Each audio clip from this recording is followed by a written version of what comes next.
الحمدللہ رب العالمین والصلاة والسلام علی سید الانبیاء والمرسلین اما بعد فاعوذ باللہ من الشیطان الرجیم بسم اللہ الرحمن الرحیم۔ الحمدللہ حضرت ابراہیم علیہ السلام کا تذکرہ الہادی پروگرام میں تسلسل سے کئی ہم نے ایپیسوڈ ایسے کیے ہیں جن میں آپ نے ان کے بارے میں تفصیلی کلام سماعت فرمایا، اور اس سے یقیناً حضرت ابراہیم علیہ السلام کی شخصیت پہلے بھی ہمارے ذہن میں تھی، ایک تصور میں تھی، لیکن اور زیادہ بہتر انداز سے نکھر کر سامنے آئی ہوگی، اور آپ نے انشاءاللہ ضرور محسوس کیا ہوگا کہ آپ یقیناً ایک محبت ایسی شخصیت ہیں جس سے محبت کی جائے، پیار کیا جائے، عقیدت رکھی جائے، اور آپ کا تذکرہ دوسروں کے سامنے کیا جائے، اور کوشش کی جائے کہ آپ کے ذریعے دوسرے لوگ بھی ہدایت حاصل کریں، آپ کی ذات سے، آپ کی شخصیت سے، اور آپ کے کلام سے آپ کی کفر کو ختم کرنے کے سلسلے میں اختیار کردہ حکمتوں سے فائدہ حاصل کیا جائے۔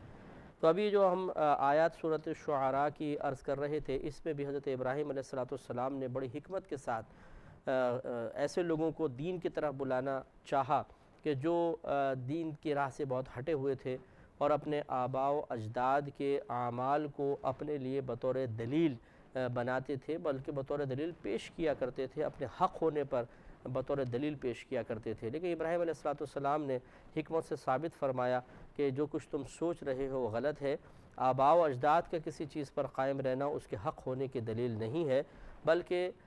حق وہی چیز ہے جس کو اللہ تعالی حق فرمائے، حق وہی ہے جس کو اللہ کے نبی حق فرمائے۔ اب اگر آباء و اجداد کا طریقہ اس حق سے ہٹ کر ہے تو صرف آباء و اجداد کو نہیں دیکھا جائے گا، بلکہ تعلیم شرع کو بنیاد بناتے ہوئے اسے ناحق ہی قرار دینا لازم ہوگا۔ اس کے بعد حضرت ابراہیم علیہ السلام نے کچھ دعائیں فرمائیں جو ہم آپ کی خدمت میں عرض کر رہے تھے، یعنی انہی آیات کے آخر میں دعائیں تھیں، اور اس سے میں بھی ایک بڑا درس ہے، وہ میں آپ کی خدمت میں پیش کر رہا تھا۔ مثلا آپ نے پہلے عرض کی رب ہب لی حکمن، اے اللہ مجھے علم عطا فرما۔ حکم سے مراد حکمت بھی ہے، علم بھی ہے، نبوت بھی ہے، لیکن نبوت طلب کرنے سے نہیں ملتی ہے، وہ تو مطلب ایک وہبی شے ہے، اللہ تبارک و تعالی جس کو چاہتا ہے عطا فرما دیتا ہے، تو نبوت کو طلب کرنے سے نہیں ملتی ہے، یاد رکھیں۔ تو یہ بہرحال اس میں حکمن میں بعض مفسرین نے نبوت کا معنی بھی لکھا ہے کہ اللہ تعالیٰ مجھے نبی بنا دے، لیکن نبی تو آپ پہلے ہی تھے، اس لیے علم اور حکمت اگر مراد دیا جائے زیادہ بہتر ہے کہ اللہ تعالیٰ مجھے مزید علم عطا فرما، مزید حکمت عطا فرما۔ تو اس سے ایک تو نتیجہ نکلا کہ ہمیں جب ایک نبی جو اپنی امت میں یقیناً سب سے زیادہ صاحب علم ہوتے ہیں، اس کا کوئی انکار نہیں کر سکتا ہے، وہ وصف علم میں اضافے کی دعا کر رہے ہیں، تو آپ کو مجھے تو بدرجہ اولیٰ دعا کرنی چاہیے۔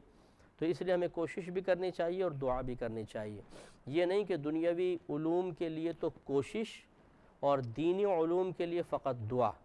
اے اللہ تعالیٰ ہمیں علم دین عطا فرما دے، اس کے بعد کوشش کچھ بھی نہیں، صفر۔ اور دنیاوی علوم کے لیے پوری رات دن کوششیں، اس کے لیے دعا نہیں کہ اللہ تعالیٰ دنیاوی علوم عطا فرما دے، اس کے لیے کوشش۔ تو دیکھیں کوشش اور دعا دونوں چیزیں ساتھ ساتھ ہونی چاہیے۔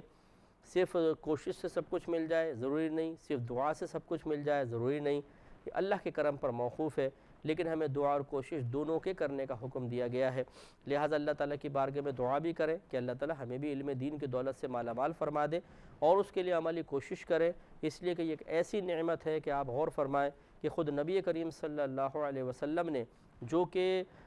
تمام نبیوں میں بھی سب سے زیادہ علم والے ہیں، اللہ تعالیٰ کی بارگاہ میں عرض کی تھی رب زدنی علما، اور اللہ کے حکم سے ہے، کیونکہ اس کی آیت کا ابتدا ہے قل رب زدنی علما، اے حبیب آپ فرمائیے کہ اے میرے رب میرے علم میں اضافہ فرما دے۔ اس کا مطلب اللہ تبارک و تعالیٰ اس وصف کی زیادتی اپنے مخلوق میں دیکھنا چاہتا ہے، اور اپنے حبیب کریم صلی اللہ علیہ وسلم کو اسی لیے کثرت علم کی، زیادتی علم کی دعا کرنے کا حکم ارشاد فرمایا۔ تو معلوم یہ ہوا کہ علم دین، اللہ تبارک و تعالیٰ کے قریب کرنے والا علم، وہ اللہ کی نعمت ہے جو اس نے اپنے محبوب بندوں کو عطا فرمائی، اور اس میں اضافے کے لیے ان کو دعا کرنے کا کہا۔ تو پھر آپ کو مجھے بھی غور و تفکر کرنا چاہیے۔ ہم ایک مسلمان گھرانے میں پیدا ہوتے ہیں،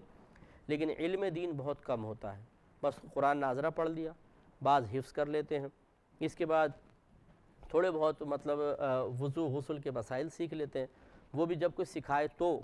ورنہ بعض اوقات تو ایسا ہوتا ہے کہ ہم والد صاحب کی انگلی پکڑ کے مسجد میں جاتے ہیں، وہاں کچھ لوگوں کو نماز پڑھتے ہوئے دیکھتے ہیں، وضو خانے پہ وضو کرتے ہوئے دیکھتے ہیں اور دیکھ دیکھ کے سیکھ لیتے ہیں۔ یہ کسی کتاب کو پڑھ کر نہیں سیکھتے، باقاعدہ کسی کا پریکٹیکل جو صحیح نماز پڑھنے والا ہو، صحیح وضو کرنے والا ہو، اس کو دیکھ کر نماز نہیں سیکھتے، وضو نہیں سیکھتے، لہٰذا پھر بعض اوقات جوانی میں پہنچنے تک ایک بہت سی غلطیاں کرتے رہتے ہیں اور غلطیوں پہ اتنے پختہ ہو جاتے ہیں کہ پھر ان کی اصلاح بھی بڑی مشکل ہو جاتی ہے۔ تو لہٰذا علم دین سیکھنے کی ضرور کوشش کرنی چاہیے، اور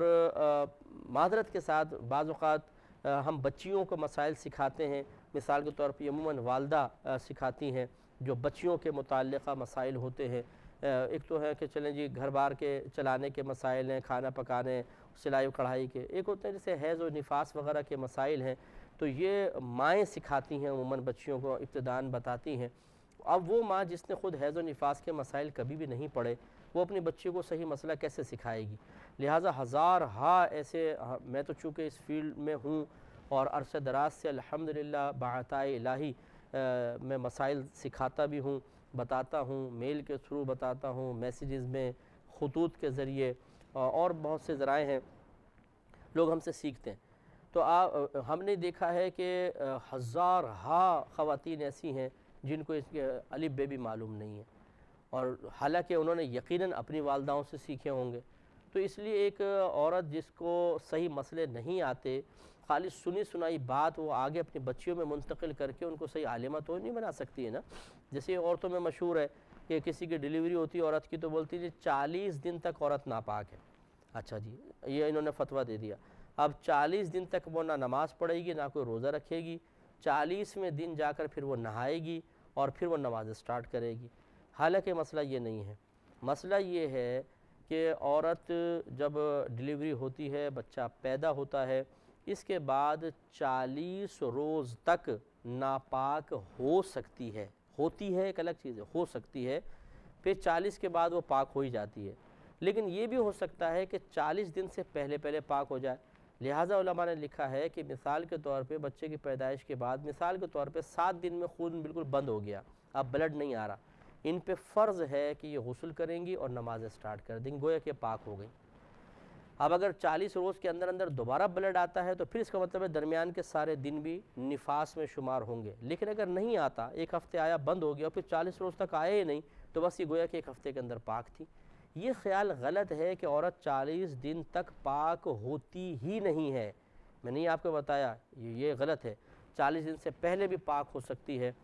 3 دن بعد، 4 دن بعد، 10 دن بعد، جس دن خون بلڈ رک گیا، اب پورا دن دیکھا نہیں آیا، بس یہ پاک ہو گئیں، اس کے بعد غسل کریں، نمازیں سٹارٹ کر دیں۔ اگر 40 دن کے اندر اندر دوبارہ آتا ہے تو وہ ایک الگ بات ہے کہ درمیان کے دن بھی اسی میں شمار کر لیے جائیں گے، نفاس میں شمار ہوں گے، لیکن اگر نہیں آتا تو یہ بالکل پاک و صاف ہے۔ تو اب یہ بڑا غلط خیال ہے۔ اب جیسے اب مثال کے طور پہ 10 دن میں کسی بہن کا نفاس بند ہو گیا، اب والدہ کو یہی مسئلہ معلوم تھا یا خاندان کی بڑی عورتوں کو کہ 40 دن تک عورت پاک ہی نہیں ہوتی ہے، اب انہوں نے فتویٰ جاری کر دیا کہ بھائی تم 40 دن تک پاک ہی نہیں ہوگی، 10 دن میں پاک ہو گئی ہیں، تو 30 دن کی نمازوں کے قضا کا وبال ان پر ہوگا، اور بروز قیامت یہ اللہ کی بارگاہ میں کھڑے ہو کر وہاں پر ان کو حساب کتاب دینا پڑے گا۔ لیکن ہماری خواتین بالکل بے پرواہ ہوتی ہیں، اور خصوصاً آخری عمر کے اسٹیج پر آنے کے بعد تو اللہ تعالیٰ بس ہدایت عطا فرمائے، جس کو ہدایت دے دے۔ بہرحال اکثر میں نے ایسا دیکھا ہے کہ ہٹ دھرمی اتنی پختہ ہو جاتی ہے کہ نہ مرد حضرات کسی کی بات ماننے کے لیے تیار ہوتے ہیں۔ وہ بابا جی فرماتے ہیں کہ تم کل کے بچے ہمیں بتاؤ گے، ہم تو شروع سے سنتے آئے ہیں، اور اسی طرح بڑی بوڑھیاں جو ہوتی ہیں گھر کی، یہ کسی کی نہیں سنتی ہیں، ان کو کوئی اللہ کا خوف نہیں رہتا ہے۔ میں ہر ایک کی نہیں کہہ رہا ہوں، اکثر ایسا ہوتا ہے کہ نہ اللہ کا خوف ہوتا ہے، نہ آخرت کی پکڑ کا خوف ہوتا ہے۔ ان کو لگتا ہے ایسا ہے کہ شاید بوڑھے ہو جانے کے بعد اب اللہ تعالیٰ کی گرفت سے ہم لوگ نکل گئے ہیں، اب تو قطعی جنتی ہو گئے ہیں، جو کچھ کرتے رہیں کوئی آخرت میں پکڑ نہیں ہوگی۔ حالانکہ یہ میجر مسٹیک ہے۔ اللہ تبارک و تعالیٰ، میں نے پہلے کہا، پچھلے پروگرام میں بھی آپ کو بتایا تھا کہ اللہ تبارک و تعالیٰ کی ذات اثر قبول کرنے سے پاک و صاف ہے،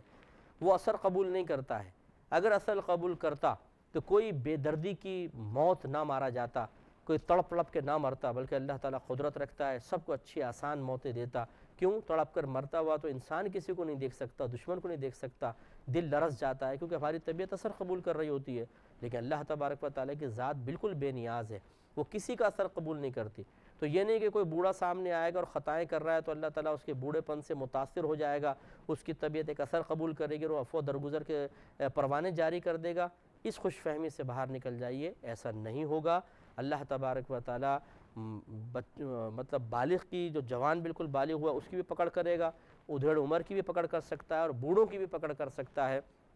جس کی عقل سلامت ہے۔ اس لیے بہت ہی دائرہ ادب میں رہ کر میں اپنے بزرگوں سے گزارش کروں گا اور اپنی بزرگ خواتین سے میں گزارش کروں گا، اگر آپ کو علم دین حاصل نہیں ہے، صرف سنی سنائی باتوں پر آپ نے اپنے اعمال کی بنیاد رکھی ہوئی ہے، تو خدا را جب کبھی کوئی آپ کے سامنے صحیح بات بولے، حق بات بولے،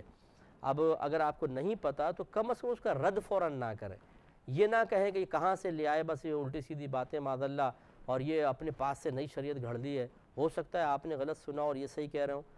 تو جو صحیح شریعت ہے اس کو آپ نے کہا کہ میں اس کو نہیں مانتی ہوں، یہ کہاں سے تم شریعت لے آئے، کہاں سے گھڑی ہوئی باتیں لے آئے، تو گویا کہ آپ اللہ اور رسول کی باتوں کے متعلق ایسا کہہ رہے ہیں، اس میں تو آپ کا ایمان بھی ضائع ہو سکتا ہے۔ تو اس لیے تمام ایسے حضرات اور خواتین و حضرات اللہ کی بارگاہ میں توبہ کریں، ہو سکے تو تجدید ایمان کریں کہ جب انہیں کوئی ہدایت کی بات بتائی گئی، انہیں قرآن و حدیث کے ریفرنس سے کوئی بات ذکر کی گئی یا اور چھوٹی عمر والے نے کی خاص طور پر اور انہوں نے سیخ پا ہو کر اس کے خلاف بات کہہ دی ہو، تو احتیاطاً تجدید ایمان کر لے۔ ایسا نہ ہو کہ واقعی وہ حق بات کہی گئی ہو اور آپ نے اپنے بڑے ہونے کے زوم میں اس حق بات کا انکار کر کے کفر مول لے لیا ہو، بڑا خطرناک ہے۔ تو اس لیے ہماری گزارش ہے کہ آپ علم دین ضرور سیکھیں اور اس کے لیے صحیح سورسز اختیار کریں۔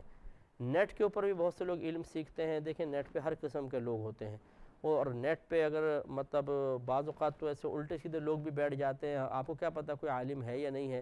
اسی طریقے سے میسیجز کے اوپر علم حاصل نہیں ہوتا ہے، ہر ایک شخص الٹا سیدھا میسیج بھیج رہا ہے۔ آپ اچھی مستند علماء کی کتابیں خریدیں، انہیں پڑھیں، مسائل کی کتابیں لیں، ان کا مطالعہ کریں، جیسے بہار شریعت ہے، بہت پیاری کتاب ہے، مولانا امجد علی خان صاحب رحمۃ اللہ علیہ کی، مسائل کے سلسلے میں بہت اچھی ہے، عام فہم بھی ہے، لیکن میں نہیں کہتا ہوں کہ آپ اس کو پڑھ کر عالم بن جائیں گے، آپ ضرور اس کو پڑھیں، اچھی طرح سمجھنے کی کوشش کریں، کہیں کوئی ایسا مسئلہ محسوس ہو تو کسی نہ کسی عالم سے رجوع کر لیں۔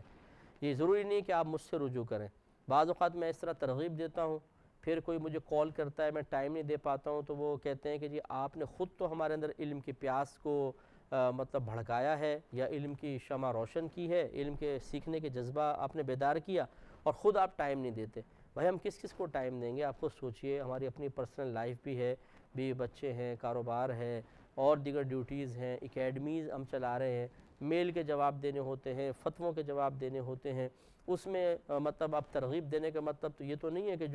جو بولے جی وہی کنڈا کھولے۔ تو اس لیے خدا را اگر آپ ہم سے آپ کسی طریقے سے کانٹیکٹ میں نہ آ سکیں تو یہ جملے نہ کہا کریں کہ جی آپ نے پھر ہمیں ترغیب کیوں دی تھی پہلے، تو پھر آپ کیوں نہیں ٹائم دیتے۔ ہم ٹائم نہیں دے سکتے ہیں، جتنا ہمارے پاس وقت ہوتا ہے الحمدللہ ہم دے رہے ہیں۔ اگر آپ میری پرسنل لائف کو دیکھیں تو صبح سے لے کے شام تک الحمدللہ میں اسی فیلڈ میں ٹائم دیتا ہوں۔ یہ میں تھوڑی سی وضاحت درمیان میں اس لیے کر دی کہ بعض بھائی بہن بغیر سوچے سمجھے یہ سمجھتے ہیں کہ شاید ہم بڑے آرام سے بس بیٹھے ہیں، ترغیب دے دی، اب آرام سے بیٹھے ہیں، باتیں چل رہی ہیں اور ہم ان کو ٹائم نہیں دے رہے، ایسی بات نہیں ہوتی ہے۔ تو آپ علم سیکھیے اور ضرور سیکھیے تاکہ آپ اپنے آنے والی نسلوں کو اچھے انداز سے علوم سے مزین کر کے ایک صالح اور بہترین مسلمان بنا سکیں، ایسا مسلمان جو اللہ تعالیٰ کی بارگاہ میں جا کر اعلیٰ مراتب حاصل کرنے میں بالکل دقت محسوس نہ کرے۔ دوسرا آپ نے فرمایا وَالْحِقْنِي بِالصَّالِحِينَ، اس پر میں کلام کر چکا ہوں کہ ایک ابراہیم علیہ السلام جو نیکوں کے بھی باپ ہیں، آپ سوچئے کہ آپ کے نسلوں کے اندر ہی حضرت جی یاد رکھیں آپ کے دو بیٹے ہیں، اسحاق علیہ السلام، اسماعیل علیہ السلام۔ اسحاق علیہ السلام سے باقی سارے نبی ہیں جو ان کے بعد آتے رہے، اور اسماعیل علیہ السلام سے ہمارے نبی کریم صلی اللہ علیہ وسلم ہیں، تو ابراہیم علیہ السلام کی عظمت کا کیا ٹھکانہ ہے۔ وہ یہ دعا کر رہے ہیں کہ اللہ تعالیٰ مجھے نیکوں کے ساتھ کر دے، تو آپ خود سوچئے کہ ہمیں کتنا نیکوں کی ضرورت ہوگی۔ اس لیے میں نے پچھلے پروگرام میں ترغیباً عرض کیا تھا، بھائیوں سے بھی گزارش کی تھی، بہنوں سے بھی گزارش کی تھی کہ نیکوں کو بھی دوست بنائیں، کسی نیک کے قریب رہیں، نیک کو اچھا سمجھیں، اسے برا نہ سمجھیں، اسے بوجھ نہ سمجھیں، اسے بور پرسن نہ قرار دیں کہ بھئی یہ تو بالکل بورنگ پرسن ہے، بور کر دیتا ہے، ٹائم یار ضائع ہوتا ہے ان کے ساتھ، معاذ اللہ ایسا نہیں۔ یہی وہ لوگ ہوں گے جو میدان محشر میں آپ کے کام آئیں گے، جیسے بھی آگے انشاءاللہ آیت آ رہی ہے اس پہ میں وضاحت عرض کروں گا۔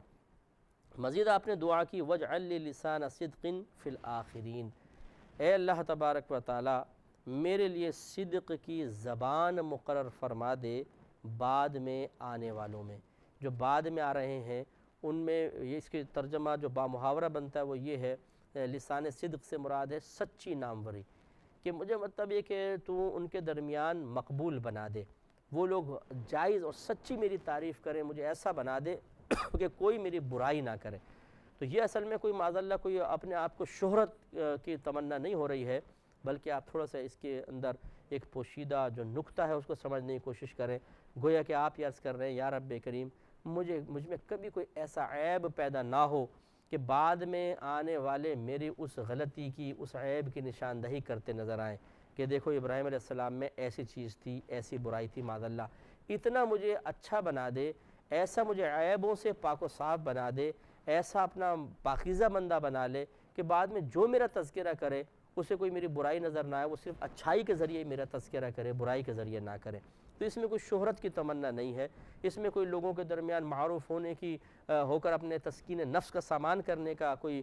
جذبہ کار فرما نہیں ہے، بلکہ یہ حکمت ہے کہ اللہ تعالیٰ مجھے ہر قسم کے ایسے اوصاف قبیحہ سے پاک و صاف رکھنا، ایسے اخلاق رذیلہ، ایسی گندی عادات، گندے اطوار، گندے کردار سے بالکل پاک و صاف رکھنا کہ آنے والے جب بھی میرا تذکرہ کریں انہیں کوئی برائی نظر ہی نہ آئے، تذکرہ ہو تو اچھی بات کا ہی ہو، میرے اچھے اوصاف کا ہی ہو، برائی کا نہ ہو۔ اور یہ بڑی بیسٹ دعا ہے، آپ کو مجھے بھی کوشش کرنی چاہیے کہ ہم دعا کریں کہ اللہ ہمیں ایک اچھائی کی مثال بنا دے، ہمیں ایسا بنا دے کہ کوئی ہماری برائی کی نشاندہی نہ کرے، صرف اچھائی بیان کرے۔ لیکن یاد رکھیں کہ ضروری نہیں ہے کہ آپ اگر نیک ہیں، پرہیزگار ہیں، متقی ہیں، عالم ہیں، گناہوں سے بچتے ہیں، عبادات پہ استقامت پذیر ہیں تو ضرور آپ کی تعریف کی جائے گی۔ اگر ایسا ہوتا کہ اوصاف قبیحہ سے پاک و صاف رہنے والے کی لازماً تعریف ہی ہوتی، برائی نہ ہوتی، تو اللہ تعالیٰ کی ذات سب سے زیادہ اس کی لائق اور سزاوار تھی کہ اللہ تعالیٰ میں تو کوئی عیب ہے ہی نہیں۔ اس کے باوجود لوگ اللہ تعالیٰ پر بھی معاذ اللہ بلیم لگا دیتے ہیں، الزام لگا دیتے ہیں۔ جیسے کسی کے اوپر مصیبتیں آتی ہیں، بولتے ہیں اللہ تعالیٰ تو ہمیں بھول ہی گیا ہے بھائی، معاذ اللہ ثم معاذ اللہ، بعض کہتے ہیں اللہ تو ظالم ہے، ہمارے ساتھ اتنا ظلم کیا ہے اس نے، اللہ تعالیٰ ناانصاف ہے، پتہ نہیں کیا کیا کلمات کفر بک دیتے ہیں۔ تو یہ اس طرح کے الزامات سے تو اللہ تعالیٰ نے اپنی ذات کو بھی محفوظ نہیں رکھا۔ یوں ہی آپ انبیاء علیہ السلام، دیگر انبیاء علیہ السلام کو دیکھ لیں، بشمول حبیب خدا سید الانبیاء علیہ السلام کہ کفار نے آپ کو کیا کیا نہیں کہا، جادوگر بھی معاذ اللہ کہہ دیا، اور پاگل بھی کہا، مجنون بھی کہا، ساحر کہا، کیا کچھ نہیں ان لوگوں نے برا بھلا کہا۔ اللہ تعالیٰ نے اپنے حبیب کریم صلی اللہ علیہ وسلم کی ذات پاک کو اس سے محفوظ رکھنے کا ارادہ نہ فرمایا، ورنہ کوئی بھی نہ کہہ سکتا۔ اس کا مطلب ہے کہ یہ آزمائشیں تو انبیاء علیہ السلام کے لیے بھی آتی رہی ہیں۔ تو یہ میں اس لیے جملے عرض کر رہا ہوں کہ بعض اوقات ایسا ہوتا ہے کہ کوئی نمازی ہے، پرہیزگار ہے، نیک عمل کرنے والا یا کرنے والی ہے، کچھ بہنیں ہیں جو برقع پہنتی ہیں، پردہ کرتی ہیں، پرہیزگار ہیں، بری صحبت سے بچتی ہیں، لیکن ان پہ بھی کوئی نہ کوئی الزام، کوئی تانہ زنی ہوتی رہتی ہے، کالج میں، اسکول میں، خاندان میں، محلے میں، کوئی نہ کوئی مطلب ان کے اچھے اوصاف کو ذکر کرنے کے بجائے کوئی نہ کوئی ایسا نکتہ نکال لیتا ہے برائی کا اور اس کو پھر بیان کرتا ہے اور طنزیہ جملے کسے جاتے ہیں۔ تو گھبرانے کی بالکل ضرورت نہیں، ایسا ہوتا ہے، لیکن تمنا کرنے میں کوئی حرج نہیں ہے کہ اللہ تعالیٰ میں ایسا پاک و صاف بنا دے کہ جو کوئی ہمارا ذکر کرے اچھائی کے ساتھ